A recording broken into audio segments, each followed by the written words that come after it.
ሙቤ እንኳን ደስ አለህ ሙቤ ያገባ።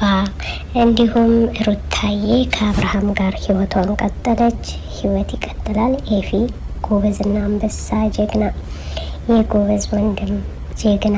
እንዲሁም ዛሬ አዲስ ነገር አለ ውዶቼ። ሩታ አብርሃም እንዴት ተገናኙ የሚስል የሚባል እንዲሁም ፍቅር አለችበት ወይስ የለችበትም?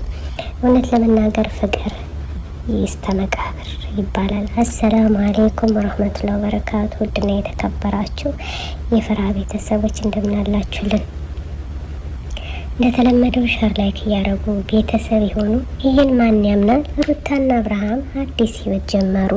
እንዲሁም እነ ሙቤ ታገቢኛለሽ የፍቅር ጥያቄ ሲጠይቅ ሁሉም ዩቱበሮች በሙሉ ነበሩ።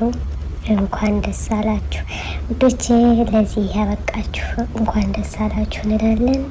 እንደተለመደው ሻር ላይክ እያረጉ ቤተሰብ ይሁኑ። እውነት ለመናገር በጣም ተደስተናል ሙቤ በማግባቱ። እንግዲህ ሩታና አብርሃም ብዙ አመታት ጀምሮ ስንት ስቃይ ሲያዩ የነበሩት ዛሬም ተሳክቶላቸዋል። ትናንት ቡና አፊሌ ባላት መልኩ ዛሬ ቡናውም ተፈልቶ ህይወታቸውንም ቀጥለው ዛሬ እንግዲህ በደስታ መጥተውልናል።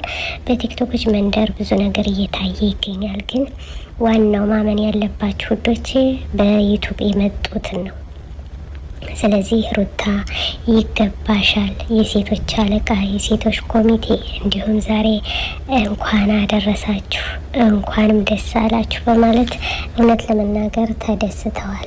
እንግዲህ ከዕለታት አንድ ቀን ሲጣሉ ሲፋጁ ሄርሜላ ከህይወታቸው ገብታ ህይወታቸውን አበላሽተው የነበረች ሄርሜላ ዛሬ አብቅቶላታል። ሩታ ወደ ቤት ሄርሜላ ወደ ውጭ በመባል እንግዲህ አዲስ ነገር አለ። እውነት ለመናገር በጣም ተደስተናል። እንኳን ደስ አላችሁ።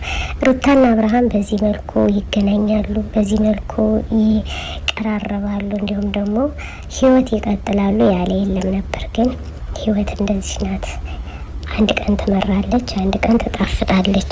አብርሃም ታደሰ ልጄን አሳድጋለሁ፣ እፈልጋለሁ፣ ህይወቴን መምራት እችላለሁ፣ እንግዲህ በኋላ ቀጥ ብዬ ትዳሬን እሰራለሁ፣ ልጄንም አሳድጋለሁ በማለት ስለተቀበላት ሳናመሰግነው አናልፍም። ውዴቼ ከእነዚህ ልጆች ብዙ ነገር ተምረናል። እንግዲህ ዳር ዳርታው ሄርሜላ ባይ ባይ፣ ሩታዬ ነይ ነይ ማለት ነው።